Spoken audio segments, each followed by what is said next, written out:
Hello students, welcome back to Simply Tutor classes. Our today topic is system of wage payment. Wages क्या होते हैं? जो labour को उसके काम के बदले दिया जाता है रेमुनरेशन, उसे हम क्या बोलते हैं? वेजेस बोलते हैं। अब जब हम वेजेस की बात करते हैं तो आप पहले से पढ़ते आए हैं कि हम वेज रेट सिस्टम को 2 पार्ट्स में डिवाइड कर देते हैं। एक होता है हमारा टाइम वेज रेट सिस्टम और दूसरा होता है हमारा पीस वेज रेट सिस्टम। अब हम अगर बात करें वेज रेट सिस्टम की, तो टाइम वेज रेट सिस्टम में क्या होता है? सबको पता है। टाइम वेज रेट सिस्टम के अंदर वर्कर को टाइम के बेसिस पर पेमेंट की जाती है। मतलब एक वर्कर ने फैक्ट्री में जितने घंटे काम किया उसके बदले पर घंटे के हिसाब से उसका रेट फिक्स होता है। पर घंटे के हिसाब से रेट फिक्स होता है, तो उसे पर आवर के अकॉर्डिंग रेमुनरेशन पे किया जाता है। जैसे कि एक वर्कर का 1 घंटे का रेमुनरेशन 10 रुपये है और उसने 8 घंटे काम किया, तो उसका टाइम वेज रेट सिस्टम कितना बनेगा? टाइम वेजेस कितने बनेंगे? 10 को किससे मल्टीप्लाई करना पड़ेगा? 8 से 80। ठीक है। अब पॉइंट आता है कि हमें time wage rate system organisation के लिए कब सुटेबल होती है। ठीक है। फर्स्ट, जब आउटपुट को मेजर करने की कोई ज़रूरत नहीं होती। सेकंड, क्वालिटी ऑफ वर्क ज़्यादा इंपॉर्टेंट होती है then quantity. Next, strict control possible होता है। पहले मैनेजमेंट के हाथ में कंट्रोल होता है, वो इजीली कंट्रोल कर सकती है लेबर को। और next point, worker delays are frequent and work require high degree of skill. जब स्किल की ज़रूरत होगी तो हम वर्कर्स को फोर्स नहीं कर सकते ना कि आप बहुत जल्दी जल्दी हमें प्रोडक्ट बना कर दें। आराम से बना कर दें, लेकिन अच्छा प्रोडक्ट बना कर दें। तब कंपनी कौन सा सिस्टम यूज़ करेगी वेज पेमेंट का? Time wage rate system. अब हम बात करते हैं मेरिट्स क्या होंगी टाइम वेज रेट सिस्टम की। सबसे पहले, simple to understand and operate. Second, workers are assured of getting guaranteed minimum wages की मिनिमम वेजेस तो मिलेंगे ही मिलेंगे। नेक्स्ट, क्वालिटी इंप्रूव करने में हेल्प करता है क्योंकि आराम से बनाएगा और अच्छा प्रोडक्ट बनाएगा वर्कर। और उसके अलावा ट्रेड यूनियन इसे प्रेफर करती हैं क्योंकि इसमें वर्कर को चाहे एफिशिएंट हो चाहे इनएफिशिएंट, उन्हें मिनिमम वेजेस मिल ही जाते हैं। उसके बाद डिमेरिट्स की बात करें। डिमेरिट्स क्या होगी कि एफिशिएंट और इनएफिशिएंट वर्कर के बीच में हम डिफरेंस ही नहीं निकाल सकते कि एफिशिएंट वर्कर को भी उतना ही पेमेंट मिलेगा, इनएफिशिएंट को भी। फिर एक एफिशिएंट वर्कर भी अच्छा काम क्यों कर दे। नेक्स्ट पॉइंट, मोर सुपरविजन रिक्वायर्ड, क्योंकि अगर सुपरविजन नहीं होगा तो वर्कर खाली बैठकर अपना टाइम बिताकर चला जाएगा। नेक्स्ट, प्रोडक्टिविटी डिक्रीज हो जाती है। और लास्ट, सिस्टम इज फेवर्ड, ये बच्चे फेवर्ड है, गलती से यहाँ पर टाइप हो गया। System is indifferentiate wages and productivity are correlated. क्या है? द सिस्टम डिस्करेज है ये, डिस्करेज द एफिशिएंट वर्कर्स, क्योंकि क्या होगा? कोई डिफरेंस नहीं होगा और प्रोडक्टिविटी और जो वेजेस है उसे हम कोरिलेट नहीं कर सकते। इसका मतलब क्या है? मैं लास्ट पॉइंट एक बार बता देती हूँ और लास्ट पॉइंट रिपीट भी कर देती हूँ। System is unfair since wages and productivity are not correlated. इसका मतलब क्या है? क्योंकि वेजेस और प्रोडक्टिविटी कोरिलेट नहीं है। पेमेंट किसके अकॉर्डिंग पे कर रहे हैं? टाइम के अकॉर्डिंग, ना कि प्रोडक्टिविटी के अकॉर्डिंग। इसलिए इस सिस्टम को प्रेफर नहीं किया जाता। ठीक है, इतना क्लियर हुआ। अब बात करते हैं पीस वेज रेट सिस्टम। वो भी आप लोगों को मालूम है। पीस वेज रेट सिस्टम क्या होगा? जब वर्कर को किसके बेस पर पे किया जाएगा? जितने पीसेस वर्कर ने बनाए। तो क्या होता है? एक पीस का रेट फिक्स कर दिया जाता है पीस वेज रेट सिस्टम में। मान लो 100 पीसेस एक वर्कर ने बनाए और एक पीस का रेट है 2 रुपया, तो क्या होगा? 100 को हमें किससे मल्टीप्लाई करना पड़ेगा? 2 रुपया से, तो हमारी पेमेंट हो जाएगी 200 रुपये की। ठीक है। मेथड कहाँ सुटेबल होता है? जहाँ स्ट्रिक्ट कंट्रोल पॉसिबल नहीं होता। ठीक है, नहीं होता तो हमें तो काम निकलवाना है, हमने बोल दिया भाई जितने पीसेस तू बनाएगा उतनी तेरे को पेमेंट मिलेगी। जहाँ जहाँ जो हमारा काम है वो रिपीटेटिव नेचर का होता है, जहाँ क्वालिटी इतना इंपॉर्टेंट रोल प्ले नहीं करती, जहाँ यूनिट प्रोड्यूस जो हम करते हैं वो होमोजीनियस नेचर की होते हैं, एक जैसी नेचर की, जहाँ जॉब रेट फिक्स होता है और सेटिस्फैक्ट्री होता है।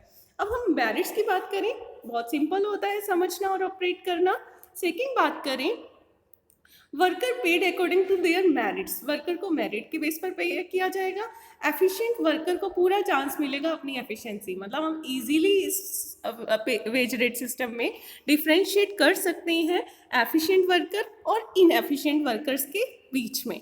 नेक्स्ट, सिस्टम एनकरेज करता है वर्कर्स को to increase the production.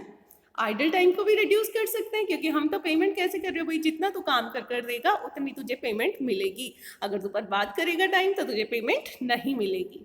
Last, system reduce supervision cost. Supervision cost को रिड्यूस करता है। डीमेरिट क्या होगा, स्ट्रिक्ट कंट्रोल पॉसिबल नहीं होगा, है ना। Worker is of repetitive nature, work कैसा होगा, जो बार बार रिपीट होता है। नेक्स्ट, डीमेरिट क्या होगी, क्वालिटी अच्छी नहीं होगी प्रोडक्ट की, और जो यूनिट प्रोड्यूस होंगी वो क्या होंगी, वो भी अपोज सिस्टम की होंगी। ट्रेड यूनियन उसे अपोज करेगा इस सिस्टम को, क्योंकि क्या होगा, पेमेंट वर्कर को उसके एफिशिएंसी और इनएफिशिएंसी के बेस पर मिलेगी। अब जो मोस्ट इम्पॉर्टेंट टॉपिक है, मोस्ट इम्पॉर्टेंट क्या लगाओ, ये टॉपिक आपको कहीं नहीं मिलेगा बुक्स के अंदर, बैलेंस और डेप्थ मेथड। ये आपके सिलेबस में है लेकिन ये बुक्स के अंदर नहीं है। देखिए, बैलेंस एंड डेप्थ मेथड क्या है, ये जो मेथड होता है कॉम्बिनेशन होता है टाइम वेज रेट सिस्टम का and piece wage rate system का। क्या बोला मैंने, this method is a combination of time wage rate system and piece wage rate system. इस मेथड के अंदर जो वर्कर होता है उसे फिक्स वेजेस मिलते ही मिलते हैं, और वो किसके अकॉर्डिंग मिलते हैं, अकॉर्डिंग टू टाइम। क्या बोला कि वर्कर को फिक्स वेजेस मिलेंगे, वो किसके अकॉर्डिंग मिलेंगे, अकॉर्डिंग टू टाइम। लेकिन एक कंडीशन लग गई। कंडीशन क्या है, देखिए, विद द प्रोविजन, क्या कंडीशन है, with the provision of a piece wage method this is just like minimum rent with provision of getting short working in case of royalty. क्या है, this is just like minimum rate wage system, कि अगर short working होगा उसे रिकूपन कहाँ से कर लोगे, रॉयल्टी। मान लो आज मैंने 5 मेरे पीसेस भी वो हैं पहले से फिक्स हैं कि 10 पीस बनाने और मुझे 10 घंटे के अकॉर्डिंग पेमेंट मिलेगी। मुझे मिनिमम पेमेंट किसके अकॉर्डिंग मिल रही है, टाइम रेट के अकॉर्डिंग। एक एग्जांपल से भी समझ आएगा। तो उसके बाद आपको क्या है कि टाइम रेट के अकॉर्डिंग तो मिल गया, पीस आपने 5 ही बनाया, जबकि बनाने कितने थे, 10। पेमेंट मिली आपको पूरी की पूरी टाइम के अकॉर्डिंग। तो जितना आपका एक्स्ट्रा बच गया ना, आपको आज एक्स्ट्रा पेमेंट हो गई, वो आगे आपसे क्या कर ली जाएगी, रिकूपन कर ली जाएगी, अगर आप कभी ज़्यादा काम करोगे। कैसे, एक एग्जाम्पल के थ्रू समझो। अब आगे देखो, एक एग्जाम्पल लिया हुआ है, टाइम वेज क्या है, 500 पर वीक। पूरे वीक का टाइम वेज यहाँ पर दिया हुआ है 500 per week, and the piece wage rate is 10 per unit. एक पीस का हम कितना दे रहे हैं, 10 per unit. As per his production his wages during the 4 week in a month will be shown in the table. कैसे दे रखा है, 4 वीक का हमें दे रखा है। फर्स्ट वीक में देखो मिलने हैं टाइम वेज के अकॉर्डिंग 500 500 500 4 मिले।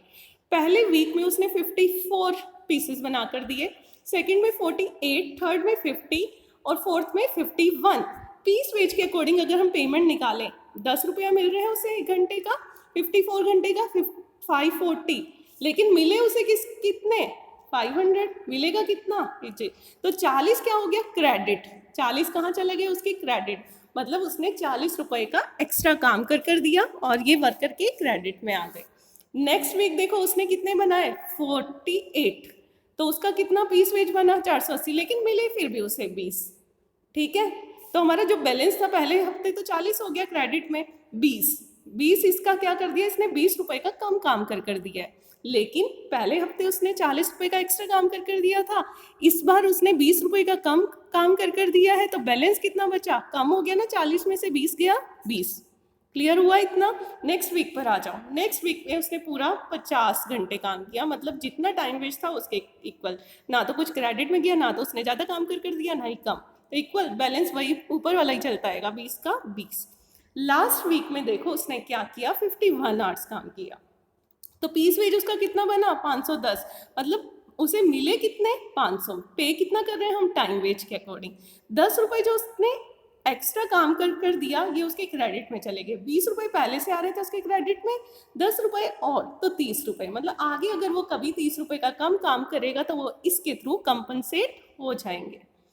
ये जो मेथड होता है ये क्यों इतना बेनिफिशियल होता है, क्योंकि वर्कर को पता है उन्हें फिक्स अमाउंट ऑफ वेजेस तो मिलेगा ही मिलेगा। अगर कभी कम काम हो जाए तो वो जो पहले उन्होंने क्रेडिट में लिया होता है उससे क्या हो जाएगा, उससे ऑफसेट हो जाएगा। आई होप ये क्लियर होगा। दिस मेथड, मैं फिर से रिपीट करती हूँ एक लाइन में, this method is a combination of time and piece wage rate system, जिसके अंदर वर्कर को फिक्स रेट टाइम वेज के अकॉर्डिंग मिलेगा ही मिलेगा। उससे ज़्यादा या कम काम करता है तो उसका वो अमाउंट डेबिट या क्रेडिट होता जाएगा। जब आप एग्ज़ाम में इस क्वेश्चन को अटेम्प्ट करोगे तो आप क्या बताओगे, आपने प्रॉपर बताना है कितना डेबिट हुआ कितना क्रेडिट हुआ। ठीक है, तो ये पूरा का पूरा एग्जाम्पल भी आप अटेम्प्ट करोगे। इसके साथ ये टॉपिक हमारा खत्म होता है। Thank you so much.